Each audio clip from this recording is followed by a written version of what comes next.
نحمده ونصلي على رسوله الكريم اما بعد فاعوذ بالله من الشيطان الرجيم بسم الله الرحمن الرحيم رب اشرح لي صدري ويسر لي امري واحلل عقدة من لساني يفقهوا قولي. شکر یہ ہے کہ آدمی خدا کی نعمتوں کا اعتراف کرے. اعتراف کا لفظ جو ہے نا یہ عین رے فے سے ہے، عرف پہچاننا، یعنی ان کو پہچانے، ان کو اکنالج کرے، ان کو ریکگنائز کرے، ان کو مانے اور ان کو اللہ ہی کی طرف سے سمجھے. یہ اعتراف اصلاً دل میں پیدا ہوتا ہے،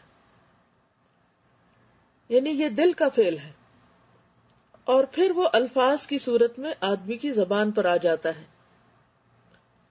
یعنی دل کے جو جذبات ہوتے ہیں، دل کی جو باتیں ہوتی ہیں، پھر وہ منہ پہ آتی. انسان کو خدا نے بہترین جسم اور دماغ کے ساتھ پیدا کیا ہے، اور یہ ہم سب جانتے ہیں کہ جتنی بھی مخلوق ہے، جتنی بھی اللہ کی کریشن ہے، ان میں سب سے زیادہ بہترین مخلوق جو ہے وہ انسان ہی ہے. قرآن پاک میں اللہ تعالیٰ فرماتے ہیں لَقَدْ خَلَقْنَا الْإِنسَانَ فِي أَحْسَنِ تَقْوِيمٍ، کہ ہم نے انسان کو بہترین حالت پر پیدا کیا ہے. اور ایک اور جگہ پر اللہ تعالیٰ فرماتے ہیں وَلَقَدْ كَرَّمْنَا بَنِي آدم، ہم نے بنی آدم کو عزت بخشی، یعنی باقی مخلوق کے مقابلے میں. تو جتنی بھی نون مخلوقات ہیں جو ہمیں نظر آتی ہیں، بظاہر دیکھنے میں کچھ پرندے ایسے ہو سکتے ہیں کہ جن کے پر ہمیں بہت خوبصورت لگے، کچھ جانور کی آنکھیں بڑی خوبصورت ہوں، کسی کی چونچ اچھی ہوگی، کسی کے پاؤں بڑے خوبصورت ہوں گے، اور کسی کا سائز ہم سے زیادہ ہوگا، کسی کے اندر کوئی اور خوبی ہوگی. لیکن اگر اوور آل دیکھا جائے تو سب سے زیادہ جو بہترین حالت ہے وہ انسان کی ہے. باقی جانور آپ دیکھیں کہ کس طرح خود بخود ہی جھکے ہوئے ہیں، لیکن ہمیں جھکنے کے لیے کہا گیا ہے. گائے، بکری، بھیڑ، ہاتھی وغیرہ آپ دیکھیں، پرندے دیکھیں، سانپ، زمین پر رینگنے والے دیکھیں، اڑنے والے دیکھیں، سارے جھکے ہوئی پوزیشن میں ہیں. ایک جس کی پوزیشن سیدھی ہے تقویم، وہ انسان ہے، اور اسے یہ چوائس دی گئی ہے کہ چاہے تو جھکے تو چاہے نہ جھکے. لیکن اللہ تعالیٰ نے انسان کو ہر لحاظ سے دوسری مخلوق پر فوقیت بخشی، بولنے کی قوت دی، دیکھنے کی دی، پھر اس کی سکن ایسی دی کہ جو یعنی بہترین ہے، خوبصورت ہے، پھر کام کرنے کی صلاحیت، پھر عقل، دماغ، دل، یعنی اتنی نعمتیں ہیں ہمارے پاس کہ ہم سوچ ہی نہیں سکتے. تو یہ کہتے ہیں کہ انسان کو اللہ نے بہترین جسم اور دماغ کے ساتھ پیدا کیا. اس کی ضرورت کی تمام چیزیں افراد کے ساتھ مہیا کی. افراد کہتے ہیں کثرت کو، یعنی جو کچھ ہمیں چاہیے تھا وہ ایک مسلسل ہمیں اس کی فراہمی ہو رہی. مثلا آپ دیکھیں کہ ہمارا دماغ جو کام کرتا ہے، اس کو کام کرنے کے لیے ایک انرجی چاہیے. اس انرجی کا بندوبست ہم نہیں کرتے کہ باہر سے کسی بجلی کے وائر کے ساتھ اپنے دماغ کو کنیکٹ کریں تو پھر اس کو الیکٹریسٹی ملے اور پھر وہ کام کرے. وہ اللہ نے اندر ہی اس کا انتظام کر دیا. ہمارے ہارٹ کو پمپ کرنے کے لیے کتنے پریشر اور کتنے طاقت اور زور کی ضرورت ہوتی ہے، اور وہ پورے جسم کے اندر وہ جو بلڈ ہے اس کو پمپ کر رہا ہوتا ہے، بھیج رہا ہوتا ہے، اور پھر اس کو صاف کر رہا ہوتا ہے. تو اس کی طاقت کا انتظام کس نے کیا؟ اللہ نے کیا ہے. وہ ہمیں باہر سے نہیں سپلائی کرنی پڑتی، اور ساری طاقت جو ہے وہ ہمارے جسم کے اندر سے آتی ہے. اور جسم کو طاقت دینے کے لیے ہم کھانا کھاتے ہیں، ان کھانوں میں اللہ نے کیسی لذتیں رکھ دی ہیں، کیسا ٹیسٹ اور مزہ رکھ دیا ہے. اگر ہمیں بھی گھاس چبانی پڑتی، جیسے گائے دودھ دینے کے لیے گھاس چباتی رہتی ہے، کھاتی رہتی ہے، جس میں نہ کوئی ٹیسٹ ہوتا ہے، نہ کوئی خاص خوشبو ہوتی ہے، نہ کوئی خاص مزہ ہوتا ہے، تو بیچاری کو منوں کے حساب سے وہ گھاس کھانا پڑتا ہے اور ڈھیروں پانی پینا پڑتا ہے کہ وہ ہمارے لیے ایک فیکٹری کا کام کرتی ہے. لیکن اس کی اپنی زندگی میں کوئی مزہ نہیں ہے، نہ اس کے پاس عقل ہے، نہ جذبات ہیں، اگر ہے بھی تو محدود سے بس مخصوص چیزوں کی حد تک، اور اس کے کھانے میں ورائٹی بھی کوئی نہیں، اور بھی کچھ نہیں، اس کی کوئی چوائس بھی نہیں ہے. لیکن اس کے مقابلے میں اللہ تعالیٰ نے ہماری تمام ضروریات، صرف کھانا پینا نہیں، باقی بھی جتنی ضروریات ہیں ہماری، جو خواہشات ہیں، مثلا ہمیں بچوں کی خواہش ہوتی ہے تو اس کے حصول میں ہمارے لیے کتنی خوشی رکھ دی. تو یہ ساری چیزیں اس نے افراد کے ساتھ، یعنی کثرت کے ساتھ کنٹینیوسلی ہمیں مہیا کی ہیں. زمین اور آسمان کی تمام چیزوں کو انسان کی خدمت میں لگا دیا ہے. چاہے وہ پودے ہیں، چاہے وہ جانور ہیں، بھیڑ بکری ہے یا اور مخلوق ہے، یہ سارے ڈائریکٹلی یا انڈائریکٹلی ہمارے ہی کام کر رہے ہیں. ویسے کچھ جانور ایسے ہیں یا کچھ انسیکٹس ایسے ہیں جو زمین کے اندر رہ کے زمین کو زرخیز کرتے رہتے ہیں، کچھ اس کا زہر چوستے رہتے ہیں، اور اسی طرح درخت جو ہے وہ جہاں خوبصورت ہے وہاں ہمارے لیے آکسیجن بھی فراہم کرتے ہیں، ہماری ہوا کو صاف کرتے رہتے ہیں. تو یہ سارے دراصل ہماری خدمت میں لگے ہوئے ہیں. زمین پر زندگی گزارنے یا تمدن کی تعمیر کرنے کے لیے جو جو چیزیں مطلوب تھیں وہ سب وافر مقدار میں یہاں مہیا کر دی. یعنی جو کچھ ہمیں چاہیے تھا، ہمیں انڈیویجولی بھی یا ایک سوسائٹی کی حیثیت سے، تو وہ سب کچھ اللہ نے ہمیں خوب عطا کیا. سورج کی روشنی، پانی کی کثرت، بارش، بادل، ہوا، اور بذات خود مٹی کی شکل میں زمین میں جو قدرت اور جو طاقت رکھ دی. انسان ہر لمحہ ان نعمتوں کا تجربہ کرتا رہتا ہے. یعنی اس وقت بھی میں اور آپ جو بول رہے ہیں، یہ سن رہے ہیں، یا جو سمجھ رہے ہیں یا محسوس کر رہے ہیں، یہ سارا اللہ کا احسان ہے، اللہ کی نعمت ہے. یہ بھی اگر وہ ہمیں کان نہ دیتا، وہ زبان نہ دیتا، وہ دماغ نہ دیتا، وہ دل نہ دیتا، وہ یہ موقع اور وقت نہ دیتا، یہ سہولت جو دی ہے انٹرنیٹ کی شکل میں کہ ہم گھر بیٹھ کے ایک دوسرے سے سکھا رہے ہیں، تو یہ دراصل کیا ہے؟ یہ اللہ ہی کی نعمت ہے جس کو ہم ایکسپیرینس کر رہے ہیں. اس لیے انسان پر لازم ہے کہ وہ ہر لمحہ خدا کی نعمتوں پر شکر کرے. اس کا قلب یعنی دل خدا کی نعمتوں کے احساس سے سرشار رہے. یعنی ہر وقت اس کے اوپر ایک نشہ سا ہو اس احساس کا کہ میرے پاس کیا کچھ ہے، مجھے کتنا کچھ ملا ہے. تو آپ دیکھیں گے کہ پھر دل سے جو غم اور غصے کے اور فرسٹریشن کے احساسات ہیں وہ ختم ہونے لگتے ہیں. جب آپ کی نظر ہر وقت اس پر رہے کہ میرے پاس، میں اس وقت کیا فائدہ اٹھا رہی ہوں اور مجھے اس وقت کیا مل رہا ہے. یعنی جب ملنے پر توجہ رہے، کھونے پر نہیں. شکر کی اصل حقیقت اعتراف ہے. یعنی مانے تو صحیح انسان کہ وہ اس کے پاس ہے، کیونکہ ہم اکثر تو مانتے ہی کوئی نہیں کہ ہمارے پاس کچھ ہے. جس چیز کو انسان کے سلسلے میں اعتراف کہا جاتا ہے اسی کا نام خدا کی نسبت سے شکر ہے. یعنی اگر آپ کسی انسان کے احسانات کا ذکر کرتے ہیں یا ان کو مانتے ہیں تو وہ اعتراف کرنا ہوتا ہے، اور اگر اللہ کی نعمتوں کو مانتے ہیں تو یہ شکر ہے. اعتراف کا لفظ انسان کے مقابلے میں بولا جاتا ہے اور شکر کا لفظ خدا کے مقابلے میں. شکر تمام عبادتوں کا خلاصہ ہے. یعنی نماز بھی ہم جو پڑھتے ہیں، یہ روزہ رکھتے ہیں، یہ حج یا زکوٰۃ، یہ جو کچھ بھی ہم کرتے ہیں وہ دراصل اللہ کا شکر ادا کرنے کے لیے کرتے ہیں. اللہ کو ان چیزوں کی ضرورت نہیں ہے، ان عبادات کی. عبادت کی تمام صورتیں دراصل شکر کے جذبے ہی کی عملی تصویر ہیں. یعنی شکر ادا کرنے کا عملی طریقہ ہے.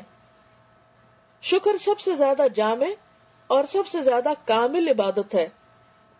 شکر خدا پرستانہ زندگی کا خلاصہ ہے. یعنی وہ شخص حقیقی میں اللہ کا بندہ ہے اور اللہ کے ساتھ اس کا مضبوط تعلق ہے جس کے اندر شکر کی کیفیت ہے. شکر کا تعلق انسان کے پورے وجود سے ہے.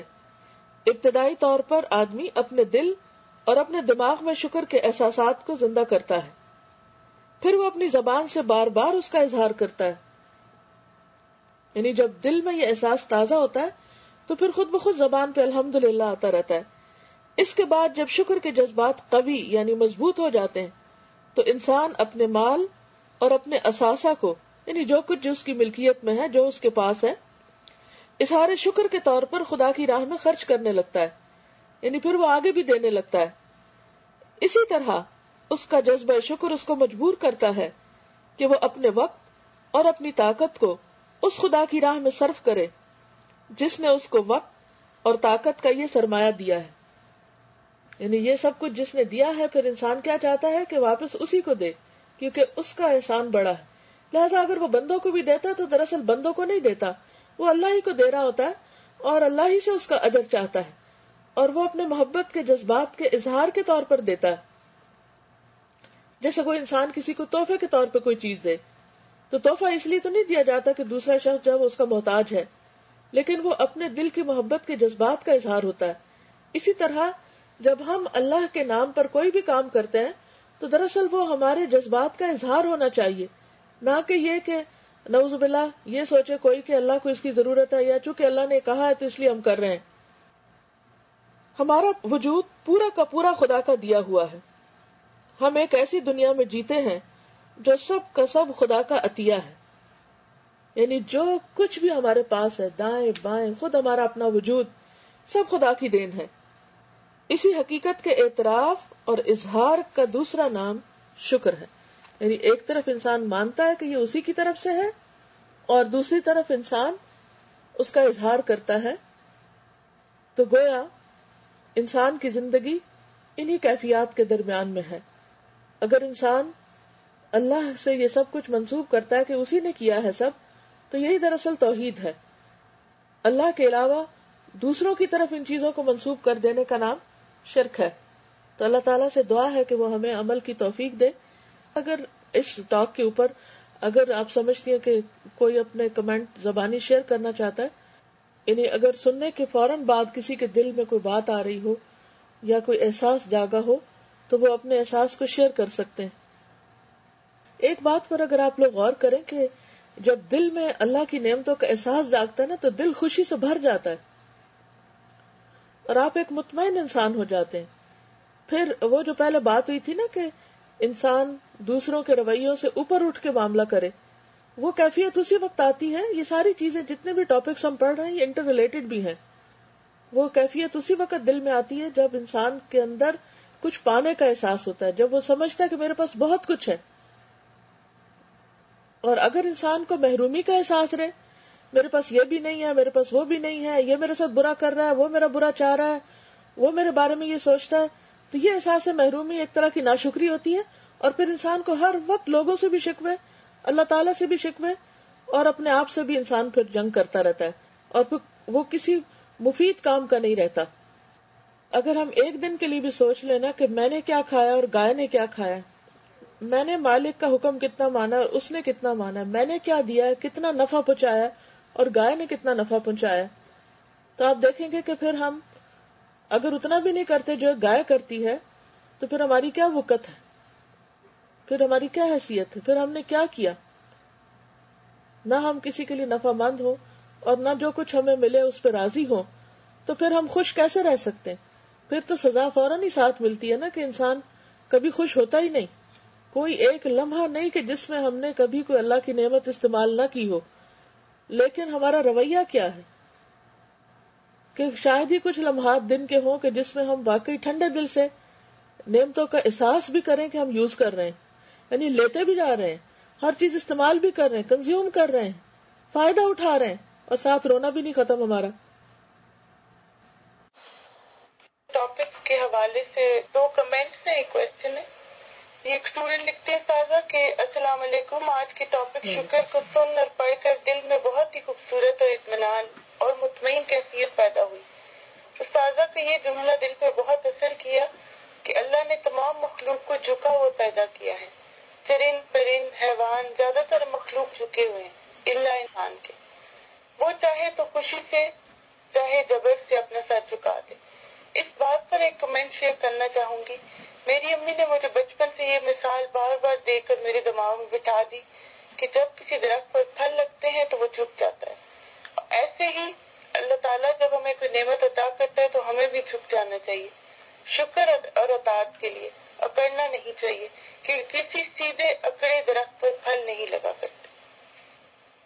بات تو بالکل درست ہے.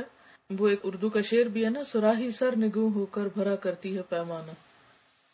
تو عاجزی اور تواضع ایک ایسی چیز ہے کہ جس میں انسان کے لیے فائدے ہی فائدے ہیں، کیونکہ انسان کو اللہ نے پیدا ہی اپنی عبادت کے لیے کیا ہے، اور عبادت کا مطلب ہی ہے عاجزی کا اظہار کرنا، اللہ کے سامنے اپنے آپ کو چھوٹا کرنا. اور جب انسان اللہ کے سامنے عاجزی کرتا ہے تو بندوں کے ساتھ بھی پھر وہ نرمی کا معاملہ کرتا ہے. سادہ ایک اور اسٹوڈنٹ نے سوال پوچھا تھا کہ اپنے اندر شکر گزاری کیسے پیدا کریں، تو ایک اور کمنٹ ہے، مجھے لگتا ہے اسی میں اس کا جواب آ جائے گا. انہوں نے لکھا کہ آج کے ٹاپک شکر سے متعلق کچھ عرض کرنا چاہوں گی. آپ ہی کی بات کرنا چاہتی ہوں جس سے میرے رویے میں زبردست تبدیلی رونما کی الحمدللہ. آپ کے ایک لیکچر والدین ہماری جنت میں، جس میں آپ نے عرض کیا کہ اگر ہم اپنی زندگی سے شکوہ شکایت نکال دیں تو ہمارے لیے شکر گزاری کرنا آسان ہوتا ہے. یعنی شکوہ اور شکایت جو شکر گزاری کا اپوزٹ ہے وہ کرنا بند کر دیں. خود بخود شکر گزار ہو جاتا ہے. اور یہ معاملہ اللہ تعالیٰ اور اس کے بندوں دونوں سے ہو سکتا ہے. آپ کی اس بات کو میں نے اپنے کرنے والے کاموں والی ڈائری میں لکھ لیا، جو کہ قلیل ما تشکرون کی کیٹیگری میں اپنے آپ کو شمار کرتی تھی. اس بات سے سنبھل گئی اور اپنے رویے کو بدلنے کی کوشش کرتی رہی. الحمدللہ تعلیم القرآن کے کورس سے میری رہنمائی کی اس بات کا احساس ہو گیا کہ واقعی ہم اللہ کی طرف سے ملنے والی نعمتوں کی لسٹ بنائیں تو وہ کبھی پوری نہ ہوں گی. اس سے نہ صرف ہماری خود کی زندگی مزبل ہوتی ہے بلکہ ہم ناشکری کر کے ملنے والی نعمتوں کو محفوظ نہیں کر پاتے. نتیجتاً اللہ کی ناراضگی مول لیتے ہیں اور اس کی رضا حاصل نہیں ہوتی، جو کہ بے سکونی کا باعث ہوتی. چلیے ٹھیک ہے، آج کے لیے پھر اتنا ہی کافی ہے. جزاکم اللہ خیرن. اگر کوئی اور بات آپ کے ذہن میں آئے تو ہوم ورک یہی ہے کہ جو کچھ آپ نے پڑھا اسے شیئر کریں، اور آج کے سارے دن میں خاص طور پر غور کرتے رہیں کہ کیا کچھ ہے آپ کے پاس، اور اپنے ان گفتگو اور جملوں اور خیالات پر بھی ذرا چیک رکھیں کہ جو آپ ناشکری کے ادا کرتے رہتے ہیں اور ہر وقت آپ ایک نیگیٹو تھنکنگ کے ساتھ چل رہے ہوتے ہیں اور خود کو سزا دے رہے ہوتے ہیں خود ہی. اوکے، میں اجازت چاہتی ہوں. السلام علیکم ورحمۃ اللہ وبرکاتہ. سبحانک اللہم وبحمدک، نشہد ان لا الہ الا انت، نستغفرک ونتوب الیک. جزاک اللہ خیر کثیر. نحمده ونصلی علی رسولہ الکریم، اما بعد، فاعوذ باللہ من الشیطان الرجیم، بسم اللہ الرحمن الرحیم. رب اشرح لی صدری ویسر لی امری واحلل عقدۃ من لسانی یفقہوا قولی. شکر یہ ہے کہ آدمی خدا کی نعمتوں کا اعتراف کرے. اعتراف کا لفظ جو ہے نا، یہ عین رے فے سے ہے، عرف پہچاننا، یعنی ان کو پہچانے، ان کو ایکنالج کرے، ان کو ریکگنائز کرے، ان کو مانے اور ان کو اللہ ہی کی طرف سے سمجھے. یہ اعتراف اصلاً دل میں پیدا ہوتا ہے.